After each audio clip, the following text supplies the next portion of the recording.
Good evening, ladies and gentlemen. As with every episode of the RobbocasT, although we haven't done the disclaimer in a while, language, general spoilers for movies, shows, anything, and especially tonight, because this is going to be another movie rant, albeit a short one. But let's get right into it. The latest movie on my radar, and it should be on all of yours, is The Revenant. And unfortunately, folks, I couldn't wait to watch this in theaters. I got it, pirated it, watched it, and thoroughly loved this movie. I mean, goddamn, let's get right off. Where do I even begin? I mean, I could go chronologically through this film and show you, just talk to you scene by scene about how awesome everything was about it, albeit it's dark, and it's a little bit emotionally unfulfilling, I think. And not to cut to the end, but I mean, in the end, I was satisfied, but I think it could have been handled differently. But that's besides the point. That's kind of getting too far ahead. Just right off the bat, this movie is anybody who's an outdoor enthusiast, wants to be an outdoor enthusiast, anyone who's any man who's ever camped, ladies, if you've ever wanted to cut a rapist's balls off, watch this movie. Not saying, I don't know what that last thing was about, but just everybody go see this movie. It's fucking beautiful. This guy, Alejandro Inarritu, has managed to capture images that I have only seen, things that the landscape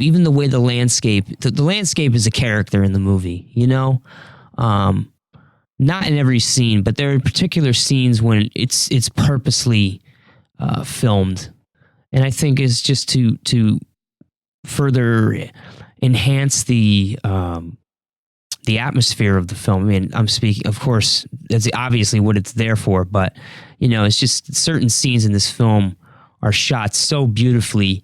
Something that I've heard critics say before the movie, the movie hasn't come out yet, but, they'd say, oh, it's a visual treat. It's a feast for the senses. And it truly is. I think seeing this kind of film is definitely one I'm going to go see in theaters as well. I'll pay a ticket to go see this movie. And definitely at the AMC in Plainfield. Shout out to AMC Plainfield for the comfiest movie seats I have ever sat in. My second viewing of Star Wars with my brother, sat in these chairs, and they're fit for a king. And you know what? I thought it was just in the back row. It's every row. Every row in that theater, even the front ones, reclining seats. Yeah? Yeah. Does that sound good? Check it out. AMC in Plainfield. But if you're looking for cheap tickets, Berlin Showcase. That's not a showcase. Berlin, Connecticut. There's a Starplex movie theater in Berlin. Theater's not as good, but the tickets are ridiculously priced. my original ticket for Star Wars was $5. I paid a $5 ticket on a Sunday afternoon. So, I'm sorry. No, it was a Tuesday afternoon. Whatever. It doesn't matter. We're talking about The Revenant, not Star Wars. So, back to the movie. There's just parts of this movie that were just, I have only seen something comparably beautiful and majestic on my own, alone, in the woods, walking by myself, where I couldn't have related the experience to anybody except myself. I've managed to try to capture moments, on a camera, on a phone camera or something, but they won't do the feeling justice. And there's just something about even just the opening of the film. It takes place during an elk hunt, but you don't know that at first. All you see is water running, and then as the camera slowly brings itself up, you see tree roots and trees and sort of frozen mud with water sort of running over it. And what it is, it's this flooded forest this pine forest, and you hear the bugling of elks, and then you see foot sloshing, and it's Leonardo DiCaprio, and he's with his son and with another man, and they're stalking this elk, and you can even see right in the beginning, Leo's footsteps are even more practiced than his son's. His son actually splashes the water really loudly at one point, and I really think these are all little details that are left in the movie to illustrate the story. And the more if you really know what you're looking at, you can pick up on all these little cues. And that's what I really love about movies. I love movies that are really fleshed out like that. Ridley Scott, he does a lot with the backgrounds of films and the making sure that everyone, looks the part and everything is the part.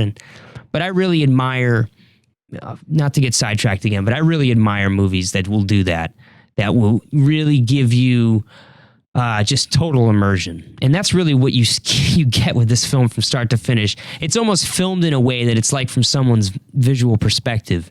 The image itself even tends to get a little fuzzy around the edges of the screen, I think, is even the way that the human eye works. We're really focused on what's in the center. I mean, perhaps it's just the way I'm looking at the screen, but I mean, this film for me really just, it's like reading an old frontier novel. It's like reading Last of the Mohicans, in a film. I know that sounds retarded or stupid because Last of the Mohicans is a film, but, like I said before, it's like, the Mountain Man novels, they come to life, and really it's not just like a Mountain Man movie, it's just, it's a Western, it's kind of a Mountain Man, it's a Mountain Man movie, it's got a lot of, it's a survival film. It's a spiritual movie. It's just a really primal movie, I would say. I'll sum it up at that. That's the route I'll take. This is a really primal film. It has a lot of primal elements. The whole title of the movie, The Revenant. Revenant means to be reborn or to return from far away. In this case, the rebirth element is quite obvious. This man, the film is based on the life of Hugh Glass. And Hugh Glass was an outdoorsman, a frontiersman in the area of the Louisiana Purchase during the period of, the end of the 1700s. Well, that's when he was born. And up until the 1830s when he passed away. This particular story of his takes place in 1823, and a lot of the elements are true from the film. They're actually things that really did happen, albeit some of them are a little bit embellished. But I think that's like the whole point of a tall tale coming to life on film, and it really, I think that's what makes this movie awesome, is it is like a tall tale that comes to life. It's not like the movie Tall Tales where the tall tales come to life, but it's like they took a tall tale and they made it real. So what happens is that there's this trapping expedition, and historically it was led by General Ashley, and he recruited about 100 men. And these guys were all famous, grew into famous trappers in their own right, historic mountain men. Jim Bridger was there. I believe Jedediah Smith was there. This guy, John Fitzgerald, was there. There was a guy, I think his name was Tom Fitzpatrick. Who else? There's like one more famous, burly mountain man that was on that trip. Well, I guess Hugh Glass counts too, because he's probably the toughest of them all. So Hugh Glass was scouting ahead, looking for food for his trapping party. They'd successfully completed their party, their trapping expedition. They were wrapping up. They're ready to go home. Ambushed by Arikara Indians, or Ree, or whatever they call them. Most of the men are killed. They escape.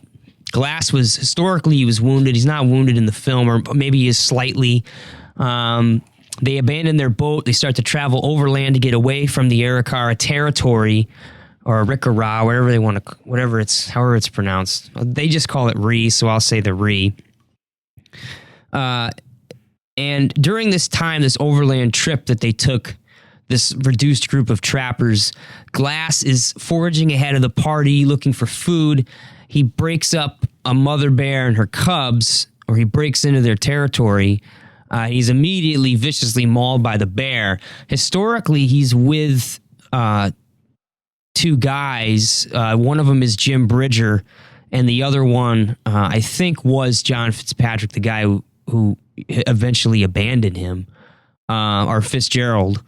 So they managed to, all three of them, fend off the bear. In the movie, Leonardo DiCaprio takes on this bear mano a mano, and I have to tell you guys, and please, if you don't want to know about this movie, please tune out, come back and listen to it when you're done.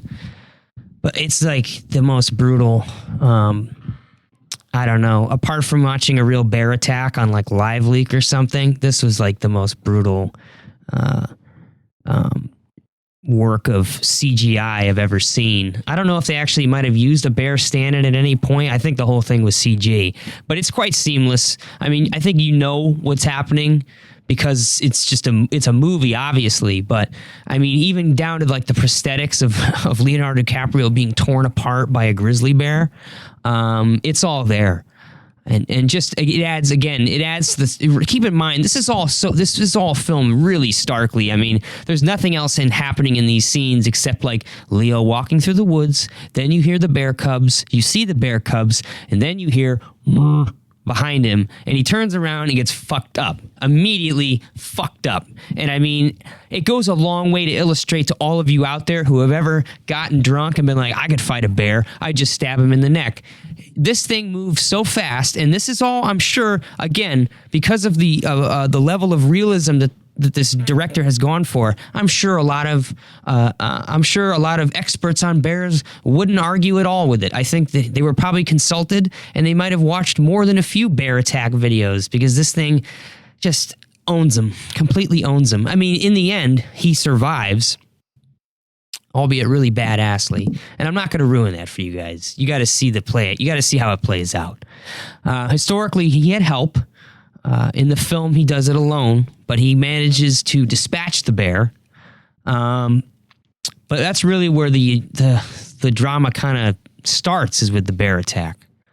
I mean, even the Indian attack, they might have even survived that, but not Hugh Glass in this case. After this mauling by the bear, they attempt to bring him overland, but what ends up happening is he gets left behind. And the two guys who stay back with him historically is Jim Bridger, the famous mountain man, and John Fitzgerald, this other trapper hunter guy, in the movie played by Tom Hardy, who hovers somewhere between brilliant and unintelligible. It's really hard to understand what he's saying unless you've watched a shit ton of Westerns or Deadwood. Deadwood helps. If you're acquainted with Deadwood, it's helpful to understand Tom Hardy. Speaks with a real thick Southern drawl. Combine that with an antiquated form of frontier speech. I mean, he plays a great, post-colonial, post-Revolutionary War, the era of the frontiersmen, the era of the Louisiana Purchase, like a blended American. I mean, the party itself does. The whole group is really cool. That's another thing I wanted to mention. I mean, you've got, you have a British guy. There's like a Dutch sounding guy. I mean, I think there's like an Irish guy. And it's just, that's kind of what America was at that time. It was still a lot of fresh immigrants. There was still a lot of people who were carrying on accents even into the second generation. Living in America because of just the amount of diversity that we had. But anyway, the film, takes a much darker turn at that point. But he's left behind with these companions. Right from the get-go, Tom Hardy's trying to kill him. And that part is really, really terrifying. But he ends up they end up abandoning him out in the woods, burying him in half burying him in a shallow grave. He's semi-conscious. They take off because they think they're going to get attacked by Indians, and they leave him. So he comes to, He's got no gun. He's got nothing. He's got his bag. I think he has his knife, and he's just all messed up. I mean, this bear really did a number on him. This starts another part of the movie that I really love. It's just the element of survival, the desperation. You know, Leonardo DiCaprio better win some kind of award for this movie. I mean, he portrays just this guy desperately trying to survive in this just harsh environment. You got to take into account this is the Dakotas in the early 1800s. I mean, yeah, this movie is just so fucking stark, and I love it. That's what I love about it. It's gritty, it's dirty. I mean, and it's raw. It's just a raw Western, man. It's great. It's great. I mean, the beauty of the locations. A lot of it, I guess, is filmed in Canada. And some of it in Argentina, actually, because they had to maintain the continuity of the seasons because of how it was filmed. So some of it's filmed all the way down in Argentina. Leonardo DiCaprio was saying it was the hardest movie he's ever worked on. He said it was, you know, he was constantly in danger of freezing or you know, catching pneumonia or just you know, frostbite and all this shit. I mean, the amount of things he has to do, whether it's, you know, jumping from trees or jumping and falling, going through rapids or, goddamn, you know, sleeping inside a dead horse. And I mean, apparently that was, not to just talk to the engineer, apparently that was real. Apparently that shit was real. Like it says, he had to sleep inside a dead... He was like, one of the things, like, oh, I had to sleep inside that dead horse. Like, that was really... He really had to crawl inside a dead fucking horse. The movie's wild, guys. It's wild. He has to cut himself inside a horse. He fights a bear, single-handed. All right, so the bear comes in. I don't want to talk... I didn't want to say this, but goddamn, the bear comes in, it fucks him up, right? And then it leaves him alone. It's playing with its kids. And what does he do? He pulls out his gun and he shoots the fucking thing. So then he gets really pissed and it fucking tears him apart. It's really bad. And then it leaves him alone again. And then for some reason he starts moving and the thing's like, what? And it comes back and that's when he pulls out his knife and he just stabs the shit out of it, and they both go tumbling down this hill, and it lands on top of him. Oh, and then you hear his son calling, and they all show up, and you see they're like, oh, we got baby cubs, and they see the bear, like, oh my god, it's like that part in Tommy Boy when Chris Farley's got the cigar, oh my god, and they flip the bear off him, and it's just like he immediately is just like, he's like spitting up blood, and it's terrible. And they flip him over and you see all these trauma injuries and like crazy, like you can see his ribs and oh man. Have you guys ever chopped up like a raw side of beef or like cut a pork loin up? That's what it looks like. I mean, they really sell that gore in this movie. I mean, they sell the realism. It oozes realism. Like it's so fucking real. It's great. I mean, not just to go on about the viscera, but I mean, this movie is off the chain. And if you're a fan of Westerns, I mean, it's not a Western. It's a Western, but it's more than that. I mean, it's like an art movie almost. It's like art house. If you saw Valhalla Rising and you liked Valhalla Rising and you liked that like starkness and bleakness but then intersposed with just vivid, visceral color and natural beauty. I mean, yeah, a lot of the movie is greens, blues, grays, whites, and red. But then when the red comes, when you see the fire, like there's one part where, I mean, he's like, literally, this guy's fucking crawling like 200 miles. He crawled like 200 miles. He crawled 150 miles and then managed to make a raft and float the rest of the way to the fort. That was the easy part. But, you know, I'll just talk about historically Hugh Glass. I mean, this guy made it the whole way, 200 miles, after being mauled so badly by a bear he was unconscious. That's why Jim Bridger, his account of the events, which later he was pardoned by Hugh Glass when Glass found him. Now, so the historical story of the Revenant, which he was actually called in the press, was the Revenant. So after he's mauled by this bear, he's left to die. Well, he's not left to die. They thought he was dead. He was unconscious. They buried him. They half buried him along the river. They left because it's like, it's winter approaching spring. The ground's hard and frozen in the Dakotas. So they leave him. They leave his body. He comes to with nothing. He manages to survive. He using his death shroud, which was the skin of the bear that mauled him. He used it as a coat. He managed to crawl, drag himself the whole way, along the river, and he encountered friendly Pawnee Indians along the way. This guy was married to a Pawnee woman. Historically, he was an emissary, a white emissary for the Pawnee to the federal government. He went with Pawnee delegates before. So he was a frontiersman, an explorer, a guide for these trappers. Anyways, so he manages to use his skills to make it, with the assistance of these Indians or Native Americans. But, this is few and far between. This guy did this shit on his own. He manages at one point to use fire to scare off wolves from a dead buffalo cow. Now, in the movie, this is another guy that does this, that he encounters. He encounters a friend in the film, which I think is probably more likely that happened.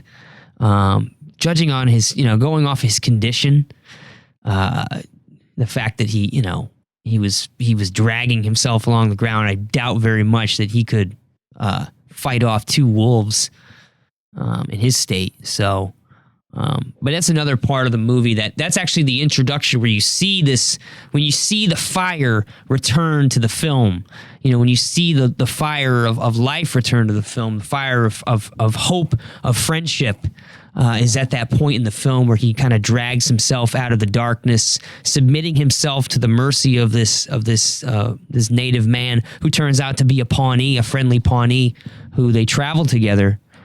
This guy, really kind of saves him, feeds him the raw buffalo. They bond over this. The red, the fire, the blood, everything returns at that point in the movie, and it's just it's awesome. It's great. That's what I like about that film, is it's trying to tell you something. I mean, and they travel, and a blizzard comes up, and of course, I'm talking about the movie again. I'm sorry, I keep jumping back and forth and not really giving you guys a chance to adapt. But so they encounter this blizzard. He's really still screwed up, and his buddy knows it. So he builds him in Mexico they call it a temazcal. It's a sweat lodge. He builds him a little hogan and fills it with some hot rocks and some steam, and he steams him. He takes off. I don't know what he was doing, but when Leo finally awakens, he can't find his buddy. But he kind of follows the tracks out, and he finds him hanging from a tree, and that's pretty shitty. I should probably not have told you that, but nearby there's a sign written in French, and it's like "Où tu les savages." I don't know, les sauvages. It's something like "Thus always the savages," or not "Thus always the savage." Like this is what happens to savages, or something like that. I think in French, but it doesn't really matter. You hear them all guffawing and laughing and carousing and drinking, and you see them all partying in this little copse of trees. And they're taking turns abusing this native woman who turns out to be the daughter of a chief. But I'll get to that later. So Leonardo DiCaprio doesn't want to intermingle with these guys because he doesn't like what's going on. He knows they're not friendly because they hung his buddy. And these guys were buying, now historically the French were doing this. They were buying American pelts that the Indians were stealing by killing Americans. They were stealing these pelts and they were selling them to the French. So they weren't really buddies, I guess. So he waits around. He comes up with a plan. He sneaks in there. He frees the girl in the middle of an assault and gives her a knife. This is where I said, ladies, you'll like this part. She takes a little bit of that power back, a whole lot of that power back. She cuts that dude's junk clean off, and you get to see him come stumbling out of the dark with nothing but a stump. with bloody stump just hanging down. And it's disgusting, and it scares the shit out of all his buddies. Leo steals the horse. She runs off, okay? And, you know, he continues on his Revenant journey, and we kind of leave the French at that point. So anyways, you know, he showed a lot of he showed compassion there by freeing her, which is pretty cool. But, you know, just to fast forward, he drops his there's a point. He drops his canteen in the film. And later on at the fort, this Frenchman comes with the canteen. So they send out a search party looking for who they think is Glass's son. And they end up finding Glass. And Fitzgerald hears of this and runs away. Now, historically, Jim Bridger and Fitzgerald, they both make it back. Fitzgerald re-enlists with the army. And Bridger stays on. I think he's at one of the forts around there. So when Glass turns up, he finds Bridger and forgives him because he was young. Bridger was only about 19 when that happened. Forgives him because he was young. He realizes, I think they all realized the situation, you know. Fitzgerald, you know, again, in real life doesn't seem to be as much of a bad guy, but he definitely was the antagonist historically and definitely in the movie. I mean, absolutely, of course, in the movie, he's a real bad guy in the movie. But historically, Glass doesn't kill him either. He just gets his gun back because Fitzgerald had his gun the whole time. So he goes back to get his gun, which was, I think Fitzgerald was in Nebraska. He gets his gun back, pardons him as well, mostly because it was a federal crime to kill a soldier. And often continues his life as a frontiersman and outdoorsman. Eventually died 10 years later in 1833. And, you know, that's about it for Hugh Glass. But, you know, in the movie, man, you just got to see it. Just got to see what it pays out. But I tell you what, in the end, it's love. It's love that saves him. In the end, love saves him the whole time. All the vengeance and the retribution and the blood and the violence, all in the end, it doesn't matter. It doesn't matter at all. You know what ends up saving his life ultimately in the end, at the climax of it all, is compassion. And you know, I think that's what the world needs to have a little bit more of. But certainly in this film, at that time in history, that wasn't something that was on many people's minds. You know, I think that a lot of it was desperate. Certainly you can see it on both sides of the film, the Native American side and the European American side. There's certainly a lot of desperation in these characters. They're all starving in some way. They're all poor. They're all scrabbling for resources and essentially screwing each other over. And I think that the trappers, you know, they're violating territory. And I mean, sure, the natives can return in kind. It's just a bloodier time. It's hard to understand. It was just a different world. It's just a different world now. I can't try to, you know, philosophize. That's not the word. I can't try to put my views on them because they lived in a different time period that I don't even understand. You know, I have things that they couldn't even comprehend. I have devices and items that I use in every day that they wouldn't even understand. But what speaks to me about this movie, I think the most was the survival aspects. I mean, you see, you know, the greatest, one of the coolest parts is when the guy builds the sweat lodge for Leo. You get to see him. He's just like, you know what? I got to fucking do this. And he cuts down one tree. Then he goes out, cuts down another tree. And you get to see him. He de-limbs the whole tree, stacks up all the little limbs up alongside and, you know, throws the bark around it and then throws the skin over. I mean, you see this guy slap together a wigwam like a pro. I mean, I know it's like, a movie and they cut things around, but that's what I love about shit. I love seeing that shit in films. I love seeing people doing stuff like that because you can do that. You can do it. I mean, today, okay. So today I woke up and I wanted to have my own little Revenant morning, okay? And that's what I did. It was crappy. It was fucking terrible outside this morning. It snowed last night. Finally, hello, it's December. Welcome. We finally got some snow. We finally got a day where it really didn't get above 35, but it was wet. It was snowy. It was shitty. So I decided to go for a hike. You know, it's a good day to see deer. Deer hate, you know, days when it's nice. There's lots of people running. I mean, they come out, but you're not going to see like the big boys walking around unless it's real crappy out because they know that we're not going to be out there. Deer smart, but I'm smarter. So I took a walk across the street and like up the hill and down into the valley behind, where the stream runs out of the wetlands from Schuster Park, and which eventually forms the Jeremy River and runs into the Salmon. So this is all an area, like a nice marshy area with forest up behind Lincoln Lake, between Lincoln Lake Lodge and the police impound garage on Mill Hill Road. I like to go back there a lot. It's got a lot of good territory to explore.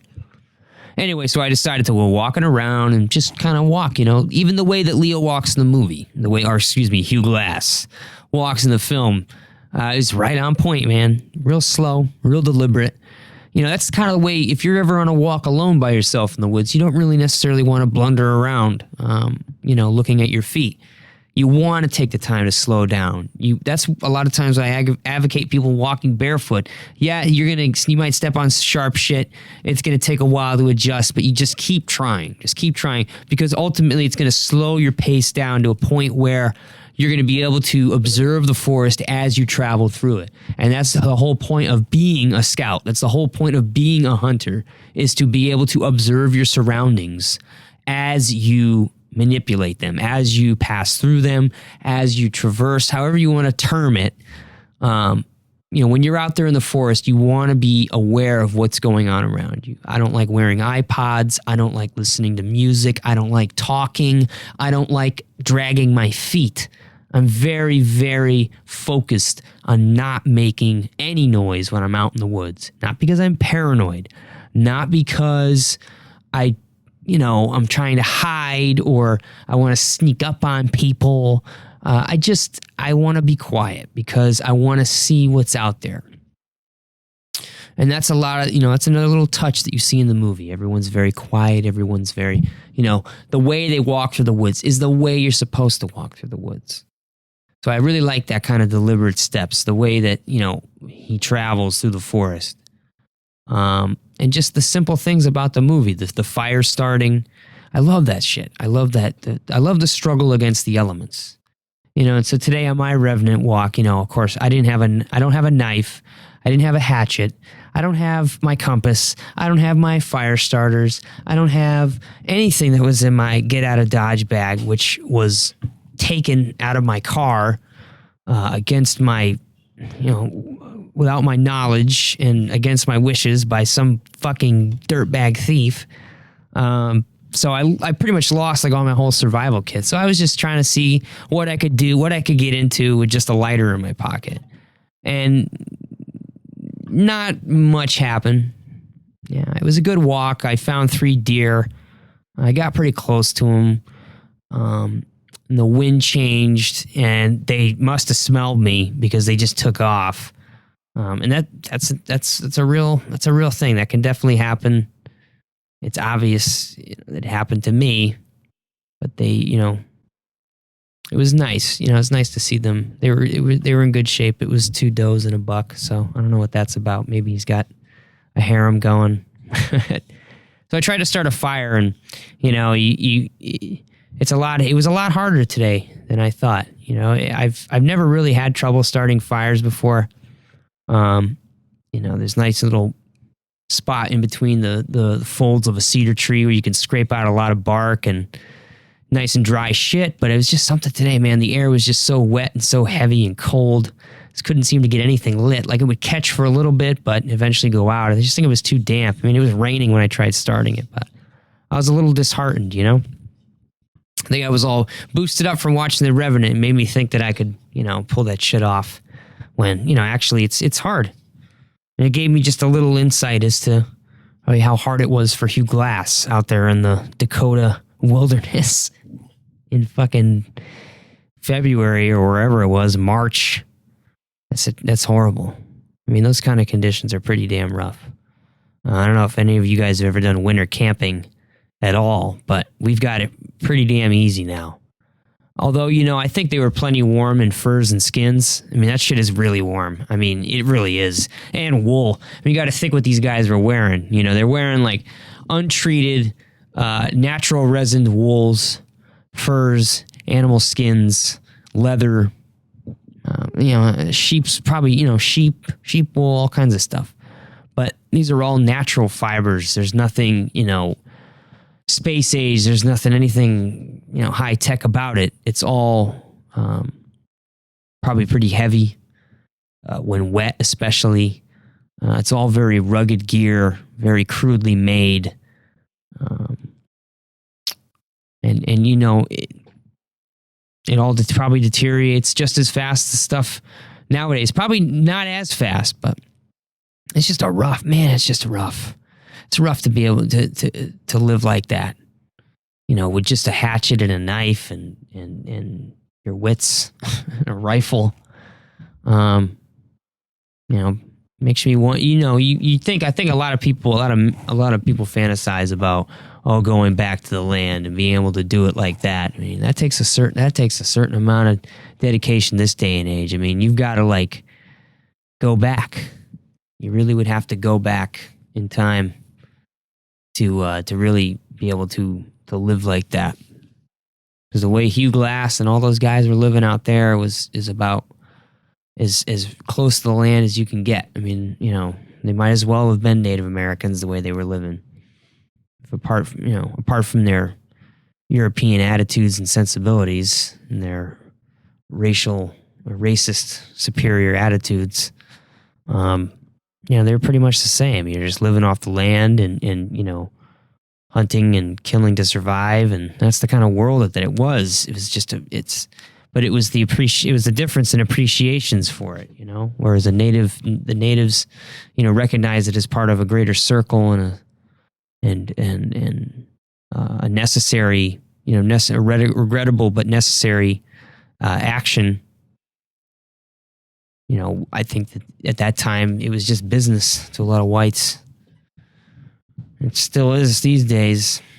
Not to be a self-hating Caucasian, but we take a lot of liberties with the planet.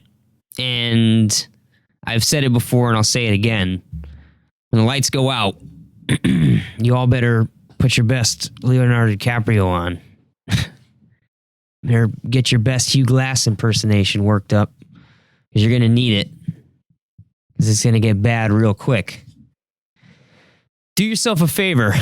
The next big snowstorm we get, put this on your calendar or whatever you want to do. The next snowstorm we get, go outside and make a shelter and sleep in it. Build a fire. Build a fire when it's nice and windy. Try to get a fire lit. See how well you will do. Read a book or two before you do it. Prepare yourself. But this winter, challenge yourself to go survive outside. Camp outside. Use a tent if you want. Puss it out if you want to do that. But I would tell you straight up, make a shelter. Whether you want to cut down a spruce tree, lean the trunk against the stump. Don't cut all the way through the trunk, okay? Lean it over, limit, start gathering branches, start laying them across. You might only need like a 9-foot tree, 10-foot tree. That'll be just fine. Cut it, 3-4 feet up high. Actually, no. If it's well, you know what? If you're gonna cut fine. Cut a 12-foot tree. Cut it 4 feet high. You get a 4-foot high door for your shelter. Then the stump acts as your whatever, not ridge pole. I guess ridge pole. What do you want to call it? Lay those sticks across. Lay the spruce branches starting at the bottom to the top. Remember, you want to shingle this thing like a roof, including a cap shingle of more pine boughs. Maybe lay some bark across the top of that. Same way you want to lay all that shit from the bottom to the top. Pack it with leaves, more boughs, whatever you want to do. Then you got your shelter. Boom. Right there. You could build that under a tree if you want, for added protection and warmth. You can build a wooden wall in front of it as a windbreak for a fire. It's also going to reflect warmth back into your shelter. Try that out. Maybe find a big snowbank in a parking lot of a grocery store and build a snow cave in it. And then you have free access to the grocery store whenever you want. Try doing that. That's actually something I've thought about doing, because you got to think about these big supermarkets. You get a shit ton of snow. And they make some bomb-ass fucking snow caves inside those things. They're like 40 feet tall. And then you could just chill out, smoke bowls, and go get Cheetos at the grocery store with your buddies. And then you could climb up to the top and sled down, or whatever you want to do. You can have a nice little penguin fort in there for all I care. But one of those snow caves in those supermarket parking lots, or snow mountains in a mall parking lot or a supermarket, would be perfect for a snow cave. Try that out this winter. Just what I'm trying to get out to all you guys is this: challenge yourself. This is the kind of movie that will inspire you to be tougher. Okay, definitely watch it. Definitely try out some survival whenever you can. Whether it's taking a cold shower in the morning, or not eating chocolate. Try to survive a little better. Try to survive more. Take that cold shower in the morning, though. That'll help.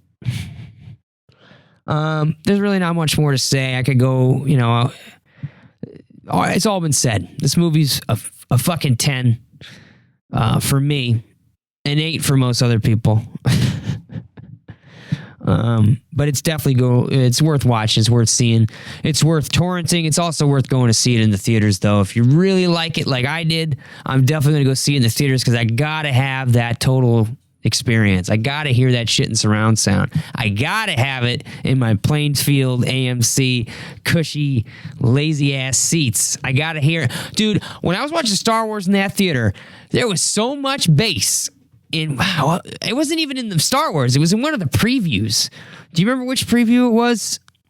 It was all the same previews, because you had the preview for the fucking... now I can't remember them. Who cares? They're stupid. Gerard Butler? I can't remember. I don't know. Some movie just had like this big like ka-chung moment, and it went like the whole like theater shook. And my brother was like, "God damn!" Like it sounded like the whole bleachers are about to fall down.